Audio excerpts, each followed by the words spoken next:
Tapi Mu'tah ini perang yang mengawali pertempuran kita melawan Romawi pada waktu itu dengan jumlah yang sangat tidak berimbang. Pasukan muslimin 3.000 personil. Nanti kita lihat Syam berapa orang? Syam pada waktu itu bawa pimpinan dari Romawi 200.000 orang. Jadi satu. Bismillahirrahmanirrahim. Assalamualaikum warahmatullahi wabarakatuh. Innal hamdalillah nahmaduhu wa nasta'inuhu wa nastaghfiruh wa na'udzu billahi min shururi anfusina wa sayyiati a'malina. May yahdihillahu fala mudilla lahu wa may yudlil fala hadiya lahu. Asyhadu an la ilaha illallah wahdahu la syarika lah wa asyhadu anna Muhammadan abduhu wa rasuluh la nabiyya ba'dah. Wa qala Allah ta'ala wa la taqulu liman yuqtalu fi sabilillahi amwat bal ahya'un walakin la tash'urun. Sadaqallahul azim. Jemaah yang dimuliakan Allah Subhanahu wa taala, puji syukur kepada Allah pada hari ini kita bertemu bermuajahah di tanggal 5 Safar 1446 Hijriyah yang bertepatan dengan 11 Agustus 2024. Senang rasanya kita bisa bertemu bermuajahah kembali di tempat yang insyaallah Allah muliakan ini, tempat terbaik di muka bumi ini, yakni masjid, dan di salah satu majelis terbaik, yakni majelis ilmu. Kata para ulama, Ar-Riyadus Shalihin, tamannya orang-orang soleh adalah majelis ilmu, tempat dibicarakannya qala Allah qala Rasul. Makanya kalau ada majelis ilmu isinya bukan qala Allah qala Rasul, itu perlu dipertanyakan. Salawat beriring salam tak lupa kita sanjungkan pada habibana wa nabiyana Muhammad sallallahu alaihi wasallam, kedua hasanah dan suri tauladan kita, yang tentunya kita senantiasa berdoa mudah-mudahan kita termasuk ke dalam umat yang mendapatkan syafaatul uzma dari baginda Nabi Muhammad sallallahu alaihi wasallam. Hari ini kita akan membahas insyaallah mengenai strategi jitu Khalid bin Walid pada perang Mu'tah. Yang Khalid bin Walid ini memang tadi disampaikan ya, salah satu tokoh inspiratif yang memang perlu kita dalami. Selain memang juga ada Salahuddin Al-Ayyubi misalnya. Dan sebetulnya ada satu yang juga perlu didalami tapi banyak yang kita belum paham. Abu Ubaidah bin Al-Jarrah. Karena Abu Ubaidah bin Al-Jarrah itu nanti gubernur di Syam. Dan Abu Ubaidah bin Al-Jarrah ini adalah sahabat yang sebetulnya namanya 2 kali naik di puncak klasmen menjadi calon khalifah. Jadi Abu Bakar As-Siddiq radhiyallahu ta'ala an sebetulnya menginginkannya adalah Abu Ubaidah bin Al-Jarrah. Karena kata Abu Bakar, Abu Ubaidah itu amin hadhil ummah. Ya. Itu label itu yang berikan bukan sahabat, Pak. Nabi Shallallahu alaihi wasallam orang paling amanah di umat ini. Dan Umar juga menginginkan nanti setelah Umar wafat, Abu Ubaidah bin Al-Jarrah lah yang menjadi khalifah. Jadi 2 kali tuh. Tapi mengapa Abu Ubaidah bin Al-Jarrah tidak menjadi khalifah? Nah, itu nanti segmen tersendiri. Ya, kita buat pertanyaan dulu. Tapi menarik sebetulnya. Dan saya ketika ngobrol dengan beberapa mahasiswa, ternyata banyak mahasiswa bahkan belum tahu tentang Abu Ubaidah bin Al-Jarrah. Namanya belakangan viral lagi karena ada juru bicara Hamas. Ya, nama kunyahnya adalah Abu Ubaidah. Ya, orang nyebutnya sekarang Mang Ubed ya, untuk apa namanya, supaya tidak mudah terdetek. Nah, jemaah masyarakat muslimin yang dimuliakan Allah Subhanahu wa taala, saya ingin menyampaikan terlebih dahulu mengenai lokasi Mu'tah. Jadi Mu'tah itu dari sisi jarak itu masuk di wilayah Syam. Hari ini berada di sekitar Jordan. Kalau dari Madinah berarti utara atau selatannya Madinah, Pak? Masih ingat gak? Ini penting ya, karena kalau belajar sejarah kita harus paham geografi sejarah ini. Jadi kira-kira Syam ini utara atau selatannya Madinah atau barat timurnya Madinah?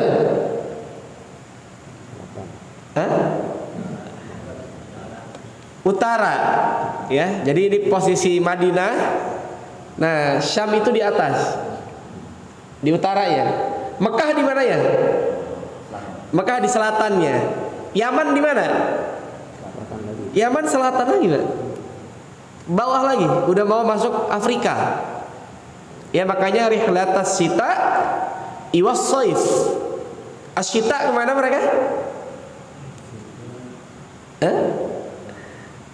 Ke bawah ya, as-shaif ke atas. Jaraknya sekitar 1100 km dari Madinah, dan ingat, ini perang ini terjadi pada waktu itu di bulan Jumadil Ula tahun 8 Hijriah, dan pada waktu itu berada di puncak-puncaknya musim panas. Ya. Jadi pada waktu itu berada di puncaknya musim panas. Kita bisa bayangkan menempuh perjalanan 1100 km. Pertanyaan saya nih, mengawali kajian kita, Nabi ikut nggak dalam perang Mu'tah? Hah? Nabi nggak ikut, ya. Makanya beberapa ulama menyampaikan Mu'tah ini laisatu ghazwah, bukanlah ghazwah, tapi sariyah. Di dalam sejarah itu dibedakan antara ghazwah dengan sariyah. Ghazwah Nabi Shallallahu Alaihi Wasallam ikut di dalamnya. Sedangkan sariyah Nabi mengirimkan pasukan. Tapi banyak ulama menulis Mu'tah ini dengan ghazwah karena dikatakan walaupun Nabi tidak ikut, tetapi Mu'tah ini perang yang mengawali pertempuran kita melawan Romawi pada waktu itu dengan jumlah yang sangat tidak berimbang. Pasukan muslimin 3.000 personil. Nanti kita lihat Syam berapa orang? 3.000 melawan berapa orang nih, Pak? Syam pada waktu itu bawah pimpinan Romawi 200.000 orang. Jadi 1 banding berapa tuh?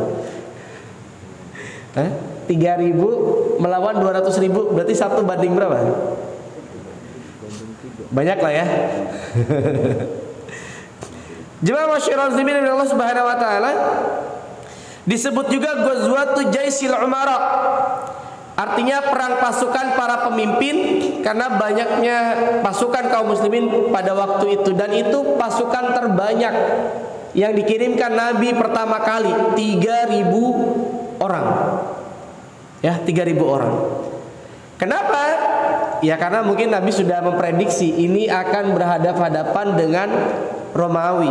Ingat, Madinah waktu itu usianya baru sekitar 8 tahun melawan kerajaan Romawi yang sudah ratusan tahun. Ya mungkin tentaranya sudah jutaan orang. Pasukan muslimin tentaranya baru mencapai ribuan orang. Tapi nanti kita lihat bagaimana kemudian Khalid bin Walid yang awalnya orang biasa saja di sini, Pak. Karena Khalid bin Walid mu'alaf. Ya, jadi ketika berkecamuk perang Mu'tah tahun 8 Hijriah bulan Jumadil Ula, Khalid bin Walid baru saja masuk Islam sekitar 3 bulan. Ini pelajaran buat kita. Apa pelajarannya? Ya pertama, jangan pernah meremehkan orang sekecil apapun. Hari ini orang itu bisa kafir, hari ini orang itu bisa termasuk barisan orang-orang yang memusuhi kaum muslimin. Kalau Allah sudah membukakan pintu hidayah, may yahdihillahu fala mudhillalah. Kalau Allah sudah kehendaki seseorang mendapatkan hidayah, tidak ada yang bisa menyesatkannya. Wa may yudlil fala hadiyalah. Siapa yang Allah kehendaki disesatkan, tidak ada yang bisa memberikan hidayah. Maka jemaah masyarakat muslimin dan Allah Subhanahu wa taala, kita tahu Khalid bin Walid ini bisa dibilang otak ya, aktor intelektual di balik berbaliknya pasukan kaum Quraisy menyerang pasukan muslimin di perang Uhud. Jadi pasukan muslimin kocar-kacir pada waktu itu strateginya Khalid bin Walid. Bahkan dia dibilang anak mudanya Quraisy yang luar biasa. Tapi kalau Allah sudah memberikan hidayah, Masya Allah. Yang tadi saya sampaikan, pertama kali dikirimkan 3.000 orang dan Nabi tidak ikut dalam perang Mu'tah. Khalid bin Walid baru saja masuk Islam sekitar 3 bulan dan saat itu musim panas. Nah, jemaah yang dimuliakan Allah Subhanahu wa taala, Nabi Shallallahu alaihi wasallam pada saat itu mengutus 3 orang ya menjadi panglimanya, yakni Zaid bin Harisah, Ja'far bin Abu Thalib, ya saudara Ali, sepupunya Nabi Shallallahu alaihi wasallam, dan juga Abdullah bin Rawaha. Ada kisah menarik ketika kaum muslimin menyambut dengan sukacita para komandan. Kemudian mereka menyalami Abdullah bin Rawaha. Namun mereka melihat Abdullah bin Rawaha pada saat itu menangis. Ya, kita lihat kalau orang-orang beriman ini nangisnya karena apa ya? Kalau kita nangisnya karena apa? Kita lihat, Pak. Ditanyakanlah, sahabat ini bertanya kepada Abdullah bin Rawaha, "Kenapa engkau menangis wahai Ibnu Rawaha?" Kata Abdullah bin Rawaha, "Demi Allah, aku bukan mencintai dunia." Jadi bukan nangis karena takut, aduh disuruh perang gitu ya. Bukan, Pak. Bukan karena mencintai dunia, bukan karena menangisi kalian, tapi aku mendengar Rasulullah Shallallahu alaihi wasallam membaca ayat tentang neraka.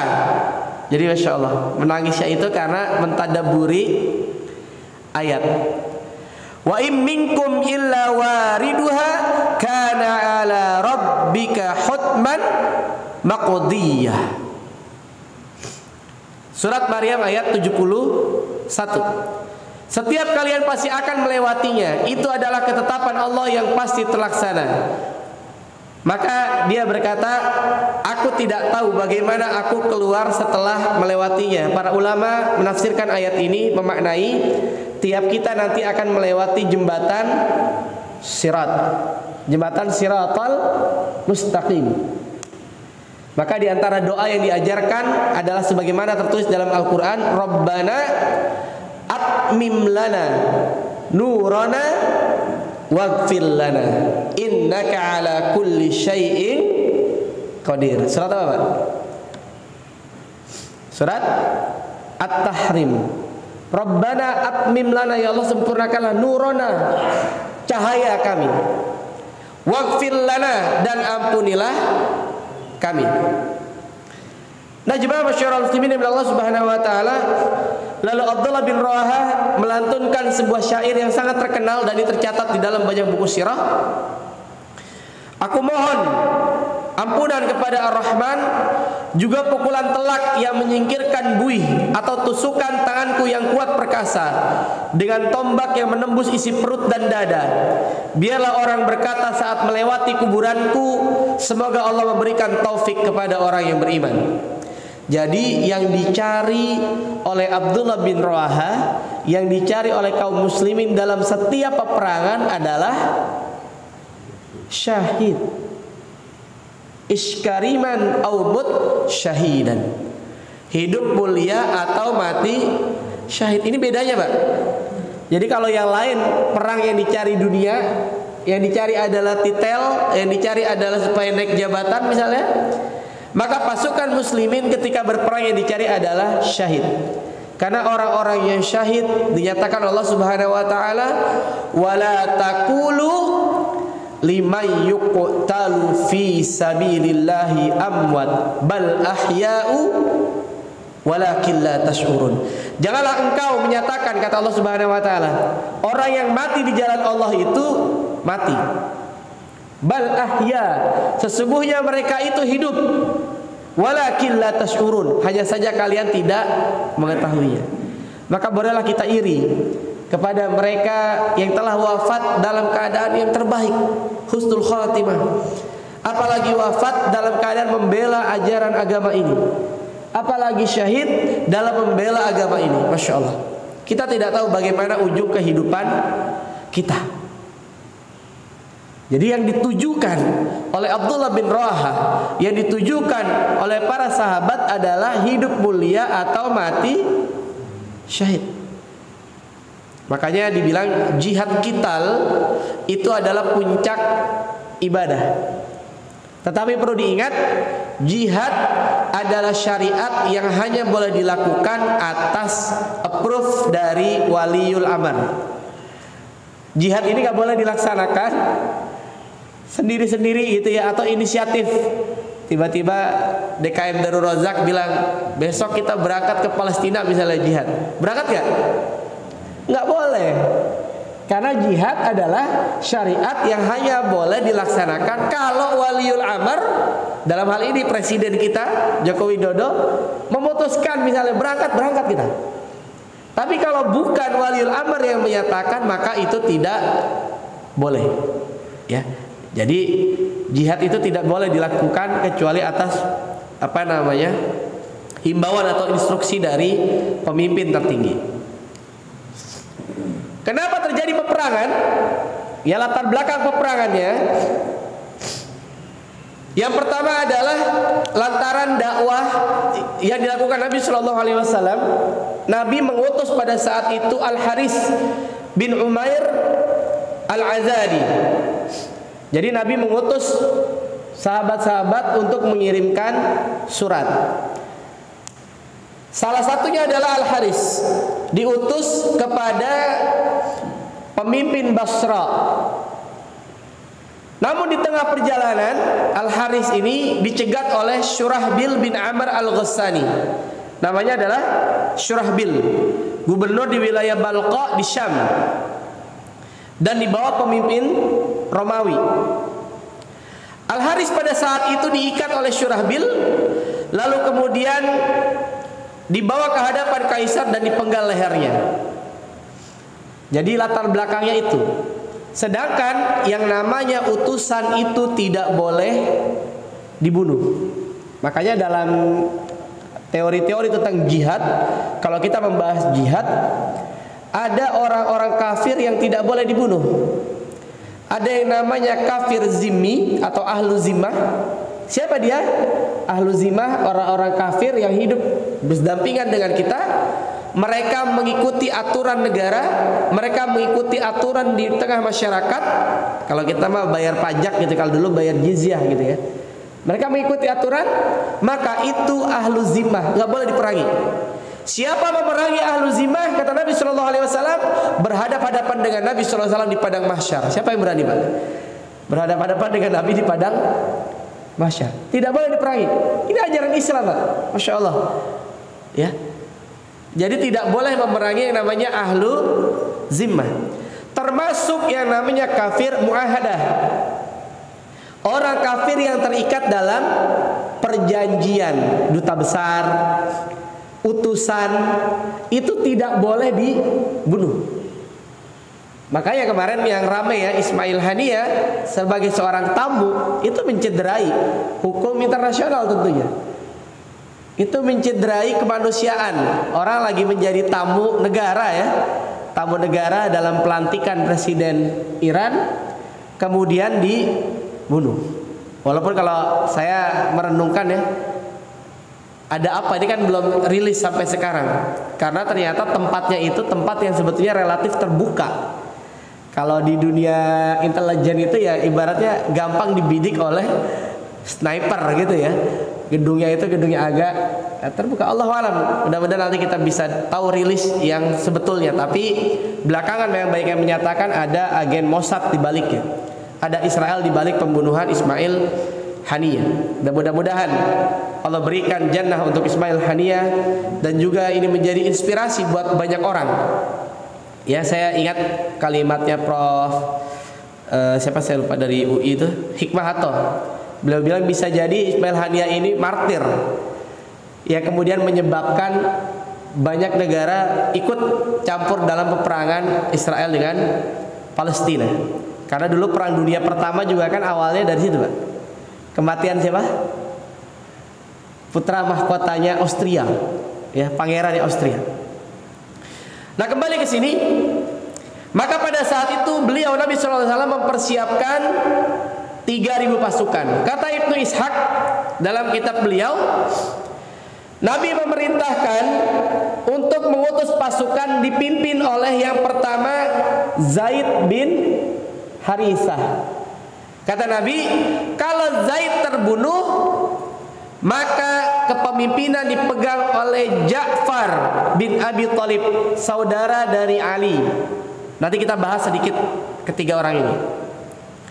Kalau Ja'far terbunuh, maka yang memimpin adalah Abdullah bin Rawahah. Waktu itu muncul, ya, desas-desus ketika diangkatnya Zaid bin Harisah sebagai pemimpin pertama. Jadi ini menandakan memang masih ada bekas-bekas jahiliyah termasuk di kalangan para sahabat. Apa itu bentuk-bentuk bekas jahiliyah? Yakni mereka cenderung tidak bisa menerima orang yang secara nasab bukan dari nasab yang mulia. Zaid bin Harisah kita tahu adalah mantan budak. Hadiah dari istri baginda Nabi Khadijah kepada Nabi Shallallahu Alaihi Wasallam. Saking Nabi cintanya sama Zaid, ya Nabi mengangkat Zaid menjadi anak karena Nabi tidak memiliki anak laki-laki pada waktu itu. Anak laki-laki Nabi sudah meninggal dunia. Maka orang menjuluki Zaid ini dengan Zaid bin Muhammad. Ada lagi sebetulnya yang seletingan bareng dengan itu. Siapa namanya? Namanya adalah Salim. Salim ini ahlul Quran. Kalau kita belajar Quran tuh banyak sanad Quran tuh nanti ketemunya ke beliau. Salim atau Abdullah bin Mas'ud itu ketemu tuh. Salim ini juga sempat diangkat anak oleh seorang sahabat namanya adalah Abu Huzaifah bin Utbah bin Rabi'ah. Abu Huzaifah ini saudaranya Hindun. Jadi Zaid diangkat anak oleh Nabi Shallallahu Alaihi Wasallam. Kemudian Salim diangkat anak oleh Abu Huzaifah. Pertanyaan saya, boleh nggak Pak kemudian oleh syariat? Hah? Tidak boleh. Syariat melarang. Ya, jadi ini pelajaran buat kita. Tidak boleh mengangkat anak sampai mengubah nasab. Jadi kalau ada di antara kita hari ini punya anak angkat misalnya, anak angkat itu berhak tahu siapa orang tua kandungnya. Bahkan dia berhak memilih. Yang kedua, tidak boleh kemudian diubah nasabnya. Binnya itu tidak boleh diubah. Islam melarang itu. Jadi kemudian Allah melarang, akhirnya Zaid kembali dengan namanya Zaid bin Harisah. Kemudian Salim, karena tidak diketahui orang tuanya, maka dikenal oleh para ulama namanya Salim Maula Abu Huzaifah. Salim budaknya Abu Huzaifah yang dimuliakan. Maka pada waktu itu banyak sahabat menolak. Kenapa Zaid ya Rasulullah? Tapi Nabi tidak berdebat, tidak mendebati. Karena inilah diantara bukti ya kecerdasan Nabi Shallallahu Alaihi Wasallam. Nabi tidak banyak memperdebatkan. Nabi hanya bilang Zaid ini punya pengalaman. Karena Zaid sebelumnya pernah memimpin perang sebanyak 5 kali. Jadi Zaid secara kapasitas mumpuni, ya. Cuma tadi masih ada sisa-sisa jahiliyah di kalangan para sahabat yang mereka agak kurang menerima saja kalau yang memimpinnya dari kalangan rendahan. Sama dengan nanti Usama bin Zaid.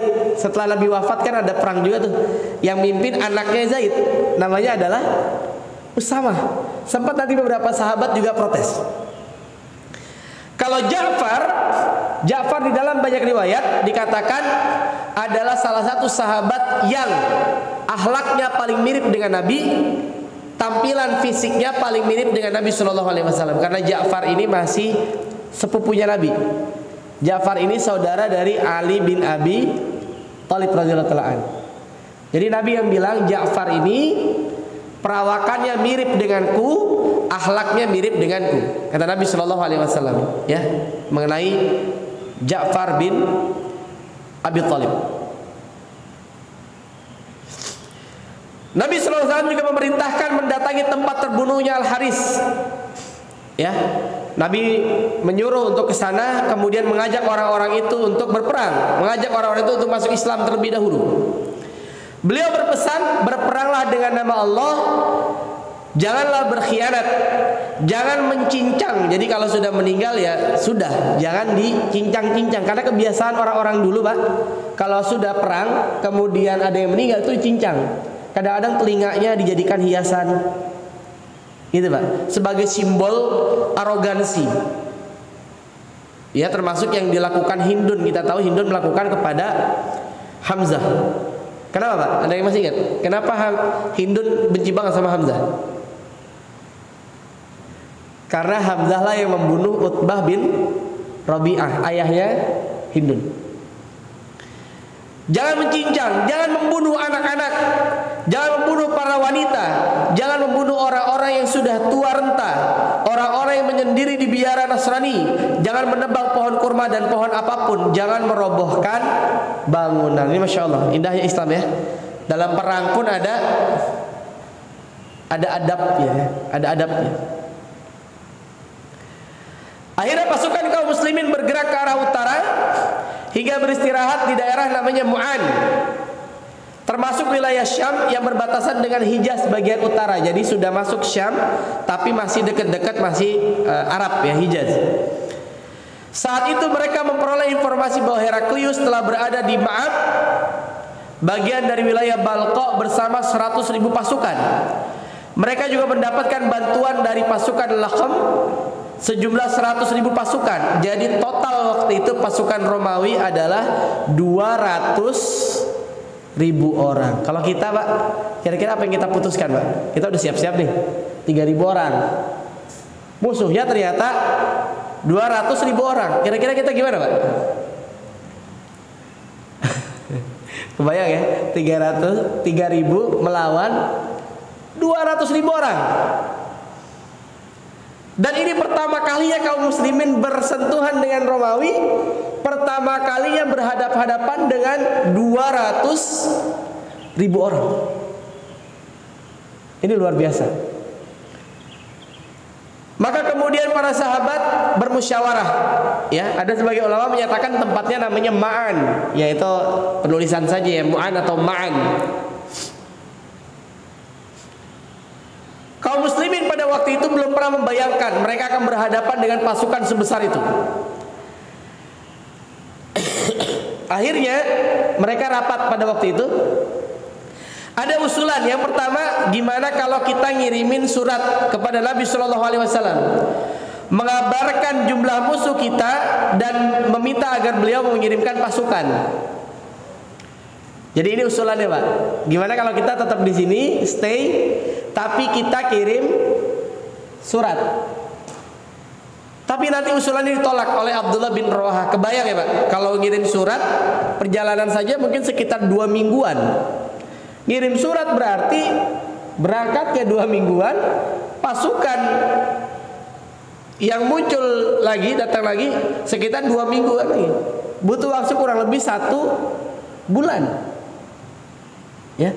Maka Abdullah bin Rawahah bilang, kata Abdullah bin Rawahah, wahai saudara-saudaraku, demi Allah, apa yang tidak kalian sukai dalam keberangkatan kalian sesungguhnya merupakan sesuatu yang kalian cari, yaitu mati syahid. Kita berperang bukanlah berdasarkan jumlah pasukan, kekuatan dan banyaknya personil, namun kita berperang semata-mata berdasarkan agama ini, ya karena yang Allah memuliakan kita. Karena itu marilah kita maju, karena tidak ada pilihan lain kecuali salah satu di antara 2 kebijakan, menang atau mati syahid.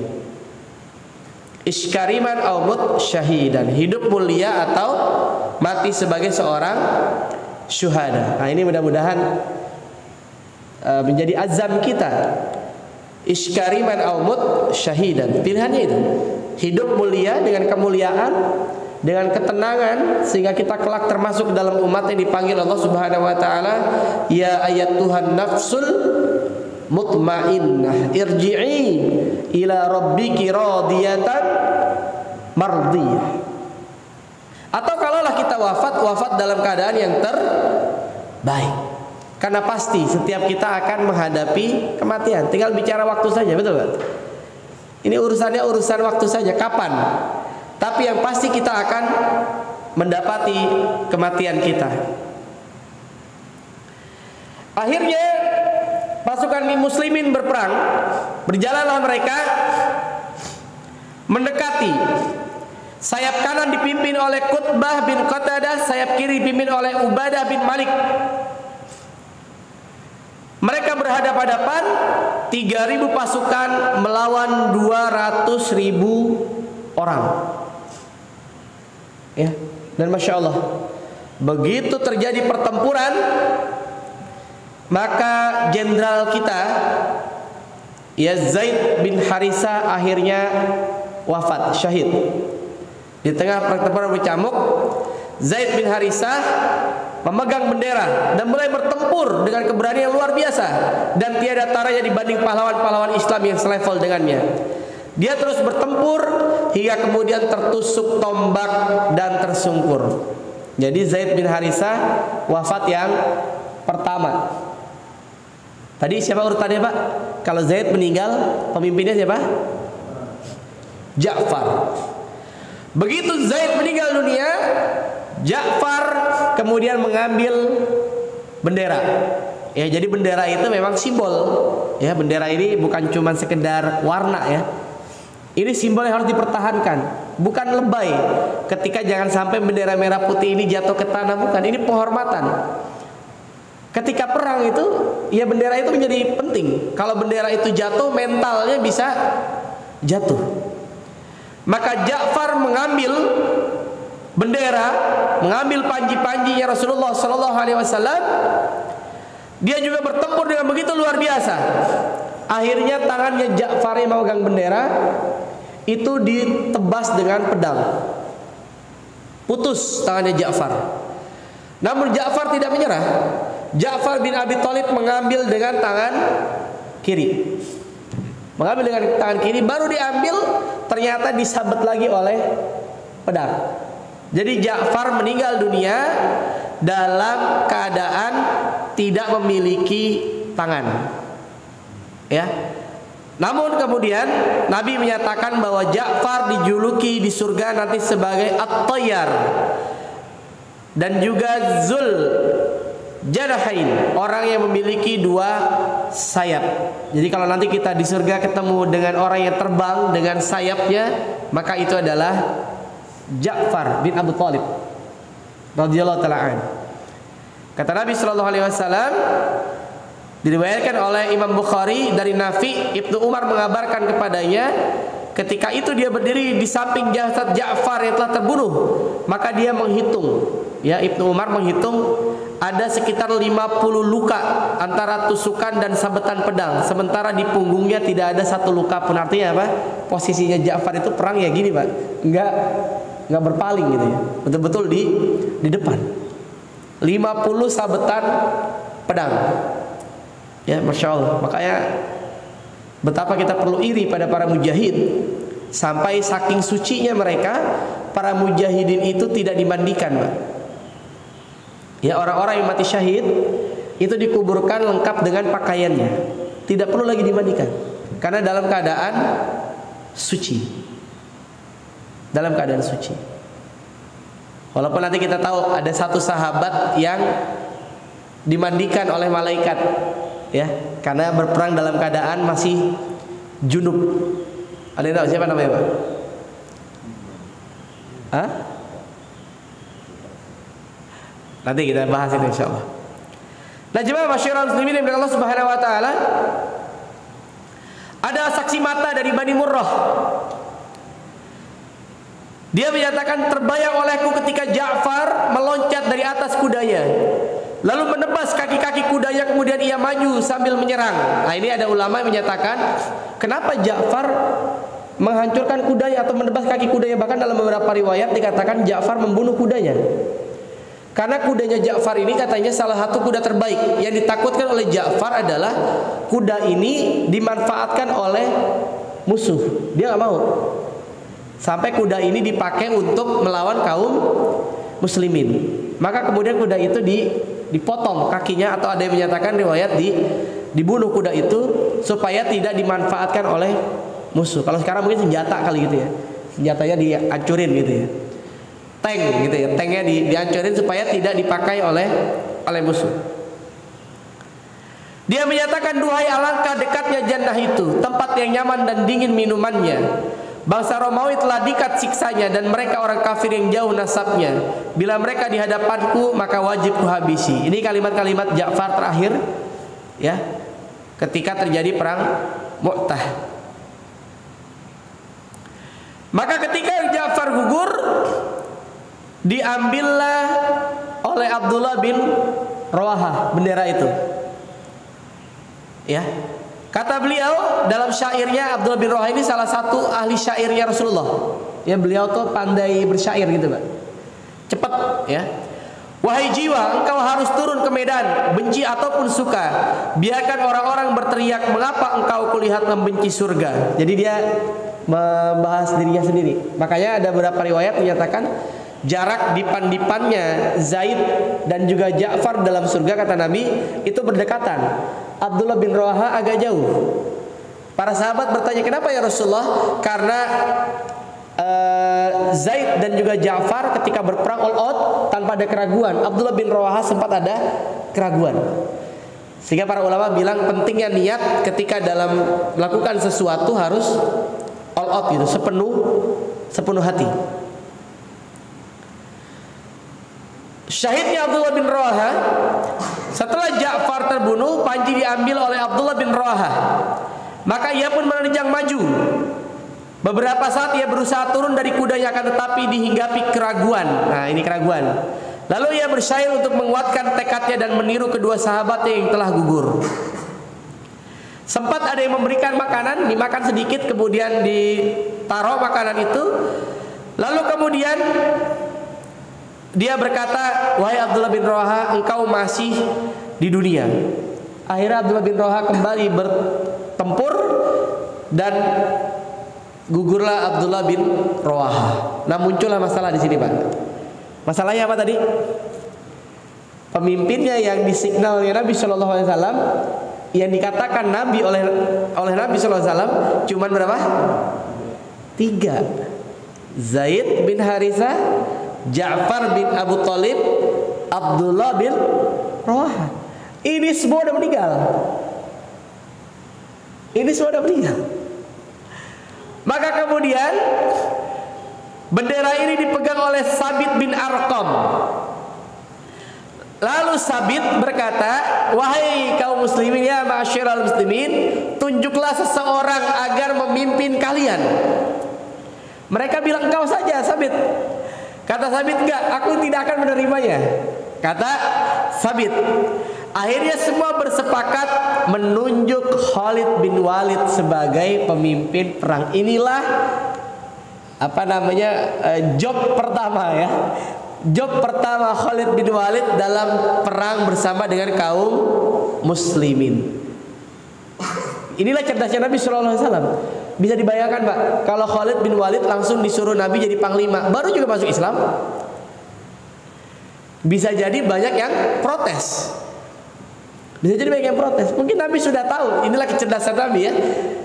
Kalau memang pada meninggal juga ujung-ujungnya mesti Khalid yang kemudian dijadikan pemimpin. Ya, karena mereka tahu kapasitasnya Khalid bin Walid. Maka pada waktu itu Khalid memimpin pasukan. Nah, bagaimana strateginya Khalid? Sebelum itu ya, Nabi Sallallahu Alaihi Wasallam mendapatkan tanda-tanda dari Allah Subhanahu Wa Taala. Jadi Nabi posisi di Madinah, tapi Nabi mengetahui, ya, kata Nabi Sallallahu Alaihi Wasallam, di Madinah Nabi terdiam hingga raut muka kaum Ansar berubah. Mereka mengira sesuatu tidak disukai terjadi pada diri Rasulullah. Namun kemudian Nabi berkata, panji-panji diambil oleh Abdullah bin Rawahah dan ia bertempur hingga mati syahid. Lalu Nabi bersabda, mereka semua ditampakkan kepadaku sedang berada di atas dipan-dipan emas seperti dalam mimpi. Dan kulihat dipan Ibnu Rawahah agak jauh posisinya. Ini kata Nabi, Pak. Agak jauh posisinya dari dipannya Zaid dan juga Ja'far. Maka kutanyakan mengapa bisa begitu, dan dikatakan padaku bahwa kedua sahabatnya maju tanpa ragu, sedangkan Ibnu Rawaha nampak ragu-ragu, baru kemudian ia maju. Hadis ini sahih. Ya, ini pelajaran kata para ulama, dalam hal apapun wabil khusus kebaikan jangan pernah ada keraguan sedikit pun. Suratul istijabah, salah satu karakteristik orang-orang soleh, bersegera dalam kebaikan. Kalau urusan kebaikan jangan banyak mikir gitu, langsung aja cepat. Kalau kita sudah meyakini itu adalah kebaikan dan jalannya juga baik.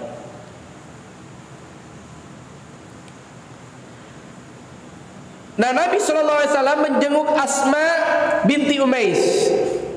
Asma ini istri dari Ja'far. Ya, karena tadi Nabi mendapatkan informasi dari malaikat Jibril ya tentang wafatnya para sahabat itu. Nabi kemudian mendatangi Asma. Asma bertanya, "Biarlah ayah dan ibuku yang menjadi tebusanmu. Apa yang membuatmu menangis wahai Rasulullah? Adakah engkau mendengar sesuatu tentang Ja'far dan sahabatnya?" Kata Nabi SAW, "Ya, mereka telah gugur hari ini." Jadi Nabi tahu, padahal informasinya belum nyampe. Tapi Nabi disampaikan oleh malaikat Jibril, dan inilah bukti kenabian Nabi SAW. Dan benar bahwa Ja'far memang sudah wafat. Jadi statusnya wafatnya Ja'far itu diketahui oleh Nabi, padahal mereka berada di tempat yang jauh. WA belum ada, Pak. CCTV belum ada. Ya, kalau sekarang mungkin ada internet. Ya, ada terjadi sesuatu di luar kita bisa tahu langsung real time. Ini pada waktu itu. Kalau bukan Nabi gimana caranya tahu? Ya. Maka kemudian mendengar berita dari Rasulullah, Asma berteriak hingga kaum wanita datang mengerumuninya. Nabi kemudian keluar dan kembali ke rumahnya. Beliau pun berseru, "Jangan lupa untuk membuatkan makanan bagi keluarga Ja'far, sebab mereka sedang disibukkan dengan kematian Ja'far." Dan ini merupakan adab. Jadi adabnya kalau ada yang meninggal dunia, memang sebaiknya kita upayakan memberikan makanan atau memberikan santunan. Karena apa? Mereka sedang disibukkan, sedang sibuk, sedang berduka, nggak sempat masak, ya, nggak sempat masak, nggak sempat nyiapin makanan. Bukan kebalikan, orang yang meninggal dunia yang harus menyediakan makanan untuk para tamu. Saya nggak tahu di Darul Razak udah ada program itu belum. Jadi DKM itu menyiapkan janais sampai kemudian menyiapkan paling tidak porsi makanan untuk keluarga. Kalau di Medland itu seperti itu. Jadi ketika ada yang meninggal dunia, maka dari masjid langsung bawain box-box air mineral gitu ya. Kemudian nyiapin makanan. Kalau pagi sarapan disiapin oleh warga. Kemudian nanti makanan siang untuk keluarga, biasanya habis dari kuburan gitu ya, kembali, maka kemudian makanan sudah ada makan siangnya. Karena mereka nggak sempat nyiapin makanan. Dan itulah diantara bentuk ya adab. Dan ini diajarkan Nabi. Nabi menyuruh kepada orang-orang pada waktu itu, siapkanlah makanan untuk keluarga Ja'far.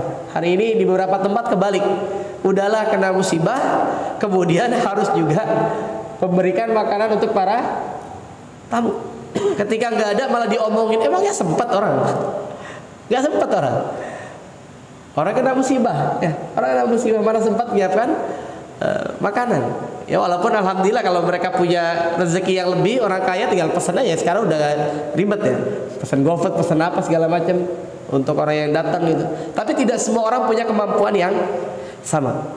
Justru adabnya adalah kita membantu sahibul musibah, bukan malah merepotkan sahibul musibah. Lantas kita closing, bagaimana strategi Khalid pada waktu itu? Nah ini menariknya, Khalid punya banyak sekali strategi. Kata Khalid bin Walid, Khalid bilang saatnya kita mengubah posisi, ya. Karena pasukan ini cuma 3.000, maka kemudian ada kelompok yang ditugaskan untuk mengepak-kepakkan ini, Pak. Jadi pasir itu diinjak-injak Supaya apa? Supaya naik ke atas. Debu-debu itu berterbangan gitu, pasirnya berterbangan. Untuk mengesankan seakan-akan ada bantuan. Yang pertama. Yang kedua, oleh Khalid bin Walid diubah posisinya. Yang depan ke belakang. Yang belakang ke depan. Yang kanan ke kiri, yang kiri ke kanan. Ditukar, Pak. Sehingga apa? Pasukan Romawi yang saat itu berhadapan-hadapan, mereka mengira, ternyata orang baru nih. Padahal cuma diubah aja, Pak. Cuma diubah. Tapi memang mereka sangat takut. Jadi sebetulnya musuh-musuh kaum muslimin itu takut. Karena apa? Yang dihadapi adalah orang Islam yang dicarinya mati. Sedangkan mereka mungkin tentara, ya udah karena disuruh berangkat aja, nggak tahu filosofinya. Kalau kita memang ketika bertempur yang dicari adalah syahid, yang dicari adalah kematian. Jadi diubah. Kemudian sejak saat itu ketakutan membayangi hati pasukan Romawi. Setelah pasukan saling memandang dan melakukan pertempuran sejenak, Khalid bin Walid menarik pasukan kaum muslimin sedikit demi sedikit. Jadi sedikit demi sedikit dibawa mundur. Tapi mereka mengesankan, orang-orang Romawi itu mengesankan adalah kayaknya di strategi dia. Kita ditarik mundur, mereka mundur. Nanti kemudian begitu sampai kita kejar, kita akan dikepung dan dihabisi oleh pasukan tambahannya mereka. Jadi cara Khalid bin Walid kabur terhormat gitulah. Ya sebenarnya bukan kabur ya, strategi. Karena memang pada saat itu 3.000 melawan 200.000. Tapi kalau kabur berpotensi dikejar. Tapi mundur perlahan karena memang kalau saya baca beberapa kitab itu ya, kebiasaannya orang Romawi itu dia jarang perang gerilya yang di depan, yang di tanah lapang itu. Tapi kalau orang Quraisy mereka biasa. Kalau mereka tuh biasanya perang ada pohon-pohonnya, ada bangunannya gitu. Jadi ada tempat berlindungnya gitu, di benteng-benteng. Kalau kaum muslimin biasa perang langsung gitu. Maka mereka mundur perlahan, akhirnya tidak dikejar oleh pasukan musuh karena mereka menduga itu adalah siasat perang kaum muslimin yang berupaya melakukan serangan di padang pasir. Jadi mereka takut. Akhirnya pasukan musuh kembali ke negerinya dan kaum muslimin berhasil menarik diri dengan selamat hingga akhirnya tiba di Madinah. Dan itulah karir pertamanya Khalid bin Walid sebagai seorang Muslim. Apa pelajarannya? Para ulama menyatakan tingkatkan terus kapasitas kita. Ketika datang waktunya kepemimpinan itu beralih, maka tinggal dicari stoknya. Maka yang diajarkan dalam agama kita adalah waja'alna lil muttaqina imama. Menjadi pemimpin bukan pemimpin orang-orang yang bodoh, bukan menjadi pemimpin orang-orang yang fasik, munafik, bukan. Menjadi pemimpin orang-orang yang muttaqin. Artinya apa? Best of the best. Hari ini kita berada pada masa di mana kepemimpinan itu kita kalau pemilu coba bilangnya apa biasanya? Cari yang mudaratnya paling dikit. Ya. Dari yang jelek cari yang terbaik di antara yang jelek-jelek itu. Nah, kita inginnya adalah yang terbaik dari yang terbaik. Apa pelajarannya? Maka memperbanyak kebaikan itu juga bagian dari amar ma'ruf nahi mungkar. Ya. Kemungkaran itu akan minder ketika banyaknya kebaikan. Kegelapan itu akan hilang ketika banyak orang membawa lilin. Ya walaupun kebaikan itu kayak lilin dikit doang, tapi kalau 1.000 orang bawa ya terang juga. Jadi jangan pernah meremehkan kebaikan sekecil apapun. Ketika kita bisa istiqomah, ketika kita bisa mengajak orang-orang untuk sama-sama berbuat baik, maka insya Allah itu akan berbuah manis. Ya, makanya kita perlu bergeser dari soleh menjadi muslih. Apa bedanya, Pak? Soleh dengan muslih. Kalau soleh diri sendiri aja. Dia nggak peduli itu dengan kesolehan orang lain. Kalau muslih, dia juga mau mengajak orang untuk juga soleh. Jadi kurang lebih kalau lagi jalan ada orang nongkrong-nongkrong, ayo Pak, masjid Pak, ayo Pak, sambil diajak gitu. Itu namanya muslih. Ya, dia pengen juga orang-orang di sekitarnya juga bareng-bareng merasakan nikmatnya bisa sholat berjamaah. Pengen juga bareng-bareng merasakan nikmatnya bisa i'tikaf, bisa tarawih, bisa ikut pengajian dan seterusnya. Allahu a'lam bishawab. Al-haqqu bi rabbik fala takunanna minal mumtarin. Wallahu muwaffiq ila aqwamit thoriq. Nasrun minallahi wa fathun qarib. Wassalamualaikum warahmatullahi wabarakatuh. Waalaikumsalam warahmatullahi wabarakatuh.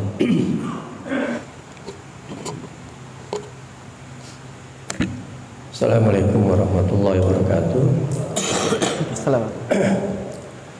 Alhamdulillah, satu ilmu lagi yang kita peroleh pada hari ini. Namun mungkin tadi saya salah barangkali mendengar atau memahami berkaitan dengan jihad. Tadi Ustadz, kalau tidak salah dengar saya, jihad itu bisa kita lakukan jika pemerintah kita yang menyuruh seperti itu. Itu dulu Ustaz yang pertama. Betul nggak kira-kira itu? Ya. Apa kuping saya tadi salah dengar? Betul, baik.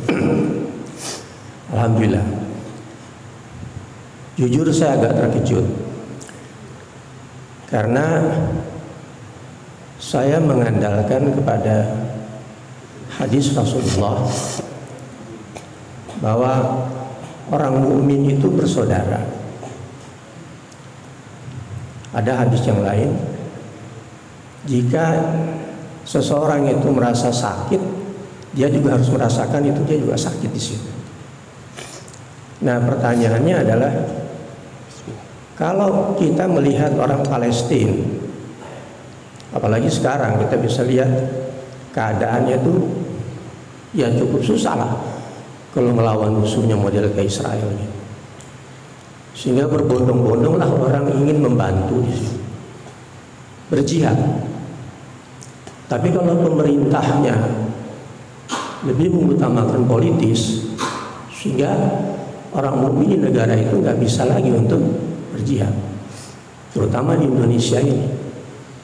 Nah itu bagaimana Ustaz?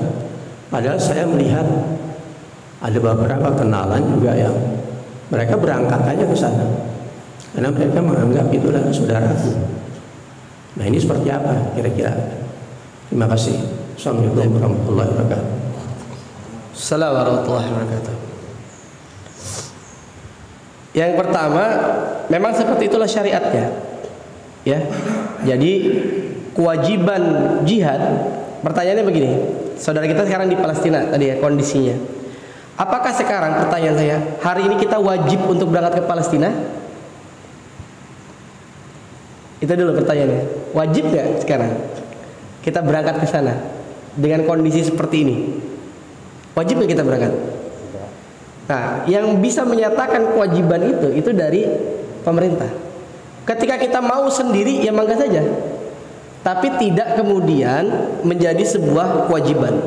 Karena hari ini bantuan-bantuan yang bisa kita lakukan ya diantaranya dengan doa, mengirimkan donasi, kemudian membicarakan terus agar orang-orang aware, agar orang-orang peduli,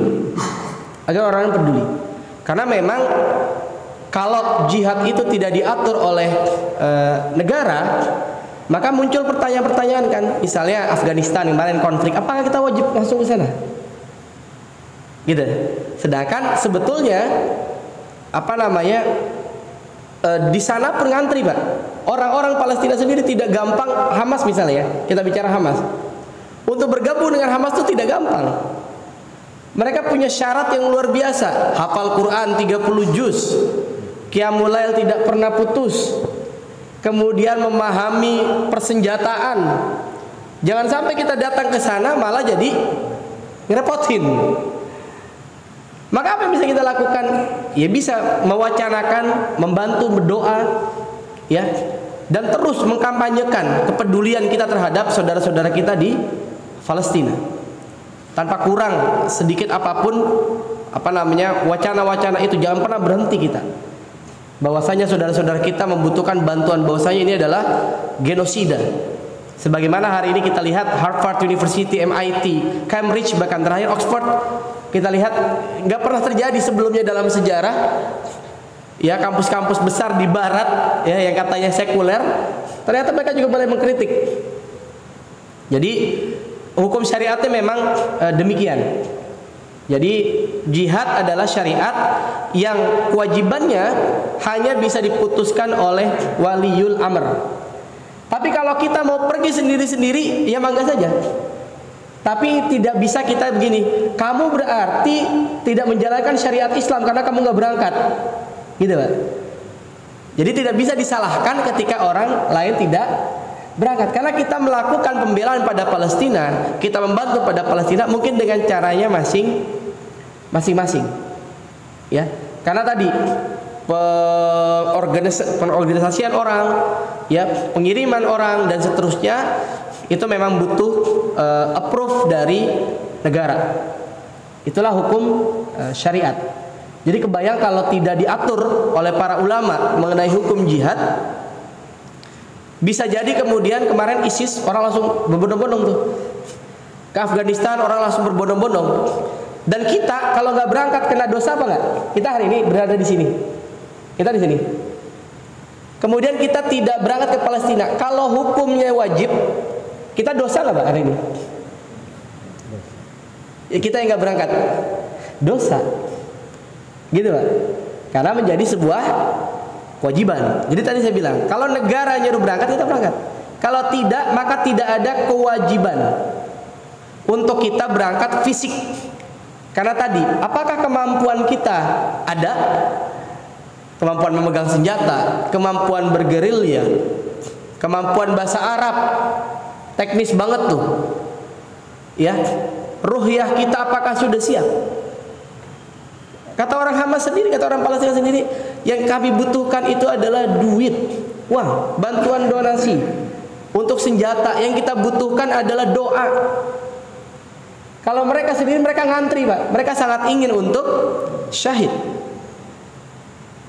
Ya, yang katanya kan difitnah oleh Barat. Ini gara-gara 7 Oktober akhirnya tuh Israel menggempur. Padahal survei terakhir mayoritas masyarakat Palestina itu setuju dengan tindakan Hamas tanggal 7 Oktober.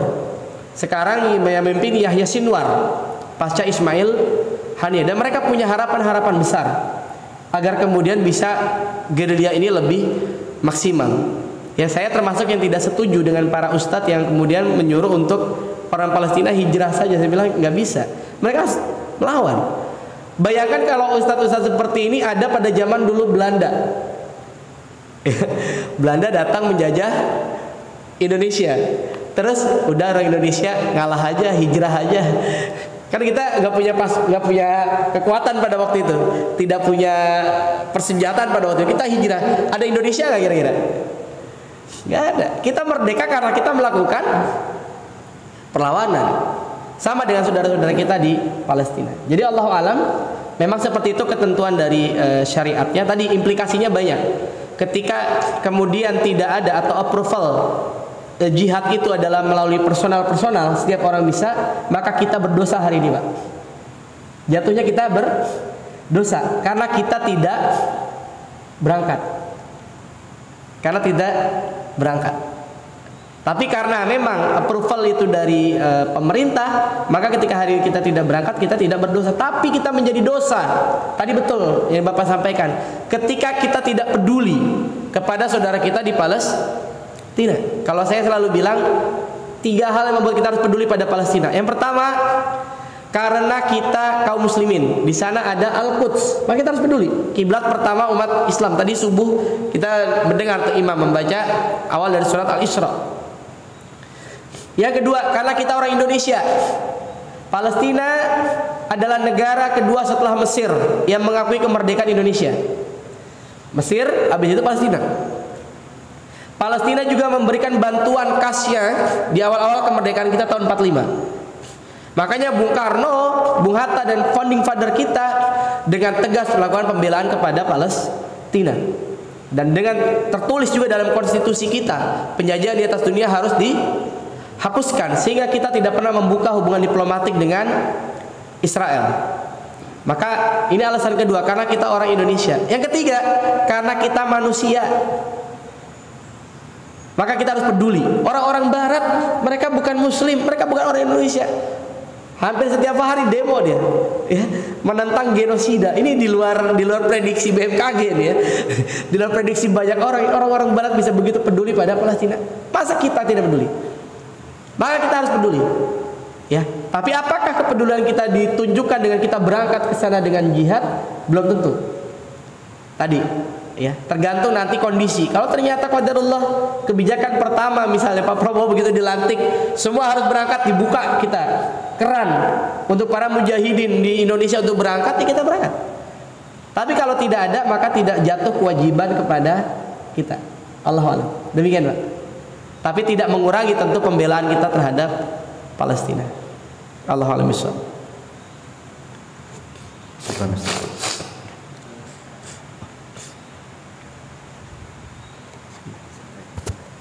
Assalamualaikum warahmatullahi wabarakatuh.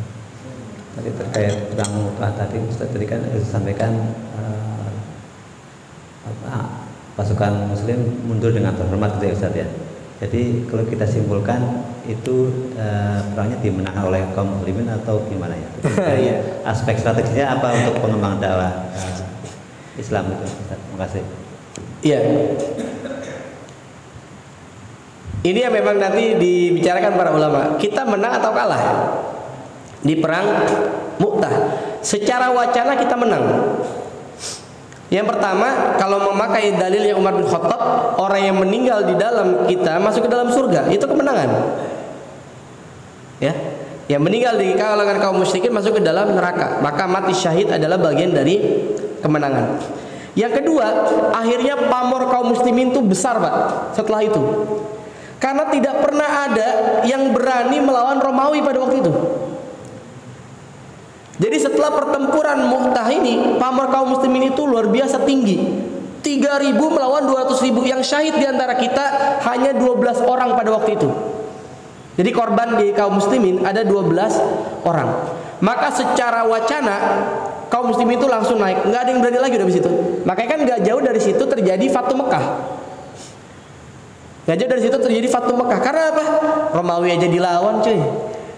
Di Romawi dilawan, apalagi kita nih orang-orang Quraisy, mereka habis ngelawan Romawi. Dulu nggak ada yang berani melawan Romawi. Ya, jadi secara wacana akhirnya kaum muslimin yang usianya pada waktu itu baru 8 Hijriah, baru 8 tahun ya, Madinah di bawah kendalinya Nabi Shallallahu Alaihi Wasallam, itu langsung bertempur dengan Romawi. Maka citranya kaum muslimin langsung naik di tengah Hijaz. Sehingga apa? Orang-orang Arab betul-betul memperhitungkan kaum muslimin. Ya, orang-orang Arab yang belum masuk Islam, yang tadinya mungkin mencemoohkan, sebelumnya kita tahu ada Khandaq, ya.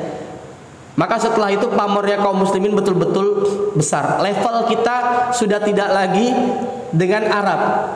Level kita adalah sudah Bizantium, sudah Romawi dan Persia. Padahal dulu nggak ada apa-apanya, kan nothing. Kita udah belajar di awal kan. Ada Romawi dan Persia, dua kerajaan yang digdaya. Kaum muslimin gak ada apa-apanya.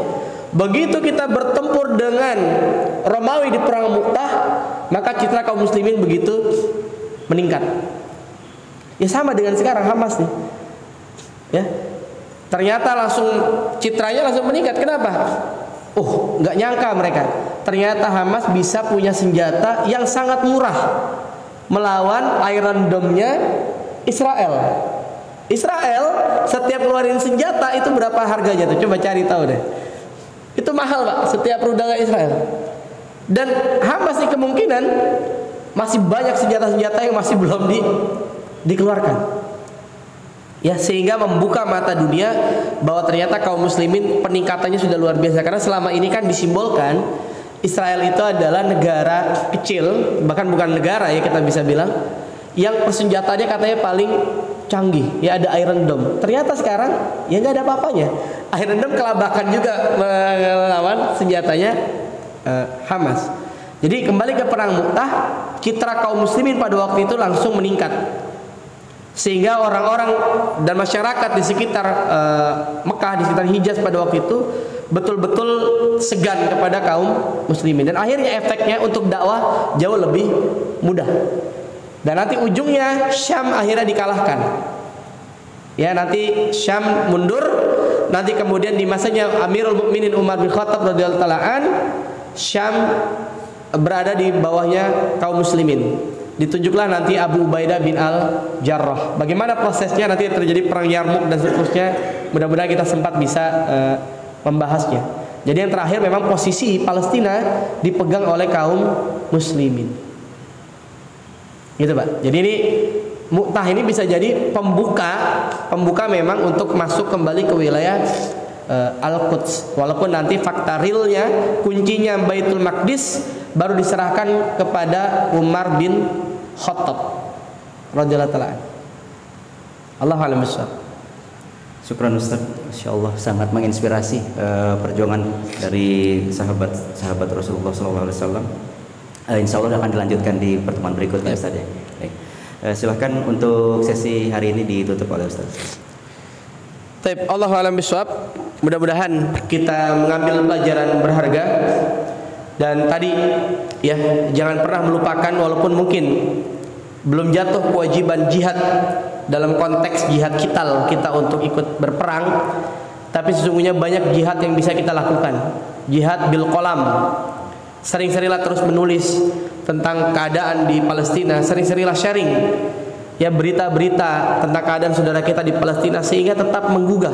Karena hari ini sudah masuk hari ke-300 berapa nih? 308 atau 309. Jadi kita tetap harus peduli dan ini mudah-mudahan bagian dari jihad kita. Karena Nabi SAW pernah menyatakan bahwa ada orang-orang yang dia berada di Madinah tapi pahalanya sama dengan kalian, pahala jihadnya. Karena apa? Mereka tetap menautkan hati mereka dengan mereka yang berangkat pergi berjihad. Hari ini mungkin kita belum berjihad dalam konteks peperangan, tapi bersiap siagalah ya. Latihan fisik gitu. Mulai jaga-jaga badan kita, jaga kesehatan kita. Semoga Allah takdirkan kepada kita kelak bisa melihat pemandangan yang luar biasa. Kita bisa sholat di Baitul Maqdis dan Allah berikan kemenangan kepada saudara-saudara kita di Palestina. Amin ya rabbal alamin. Al-haqqu min rabbik fala takunanna minal mumtarin. Wassalamualaikum warahmatullahi wabarakatuh.